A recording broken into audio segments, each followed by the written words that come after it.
Achieving fitness goals is exciting when you get there, but many Canadians struggle to keep the weight off once they've reached their ideal shape. Canada's self-described transformation guru at Best of You, Suzan Galluzzo, is back with us on tips on how to keep those pounds off. Good morning, Sue. Good to see you. Good morning. How are you, Bob? Good. Well, I'm heavy. That's how I am. Help. We can talk about that after. Don't worry. Okay. I got you. We're zeroing in on diets. I actually noticed you have behind you in your whiteboard reverse dieting. I remember that from my professional bodybuilding competition days. So this is like the home version, right? Yep, exactly. So how does it work? Okay, so for the past 10 years, as you know, Bob, I've been helping over 5,000 people and teaching them how to live a healthier lifestyle, with most losing around 30 pounds in just 3 months. So rather than go on a diet, I teach people how to adopt new habits first. Okay. So most Canadians, unfortunately, when they've completed their fitness journey, will gain all their, the statistic is 50% will gain back their weight and maybe even more. Yeah, no surprise there. Right, exactly. And because we cannot sustain a low-calorie diet. Eventually, after the low-calorie diet has ended, we have to move on into what's called a reverse dieting. Okay, before we get into that, like what happens at that stage when it is successful, but as you say, it's not sustainable? How is the body responding?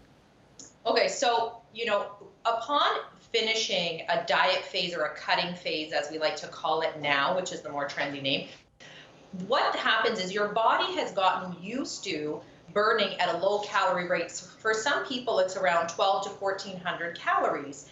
And so you cannot sustain that long term. Eventually, your hunger will come back, and you could even suffer from what's called metabolic adaptation, where your body has simply just said, okay, well, if that's the amount of calories you're going to give me, that's all I'm going to burn for now. And what happens is, you know, fat cells, they don't disappear, they just shrink.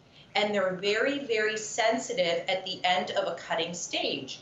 So what happens typically is most people will just go back to their old habits without gradually increasing calories over a 1 to 2 month period, so that they don't expand those fat cells right after a cutting stage. So, and you could expand your fat cells up to 4 times. So that's why some people will have a successful weight loss and then gain back their weight and then some. It's sad. And I would imagine this also would impact your energy levels, which would defeat the purpose as well. That would work against you in sustaining it. Absolutely, because, you know, we're human beings. You're gonna do things, and your hunger is gonna increase. You can't sustain. Your energy levels will be way too low to continue on low calorie, where you're gonna get frustrated, fed up. Your cortisol is your stress levels are gonna increase.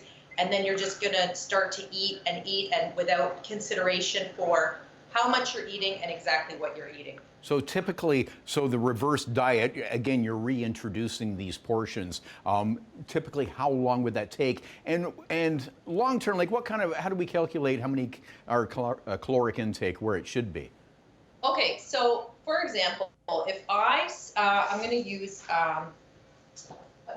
like, for example, a 150-pound woman, for example, when she's done her diet phase, she might be in and around 1,400 calories to lose weight.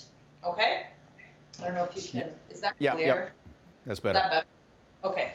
So how we figure out, you know, there's so many formulas online. There's, if it fits your macros, there's so many ways of doing this. I'm going to show you one way of calculating maintenance calories and your dieting calories. Okay. And how do we go? And then we'll have to go.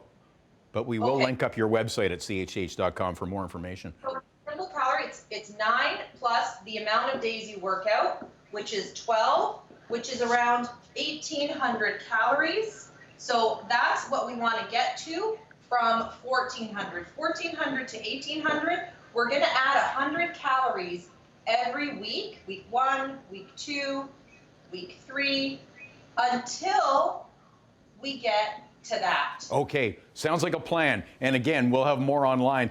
Good to see you again, Suzan Galluzzo. Nice to see you too. Take care, Bob.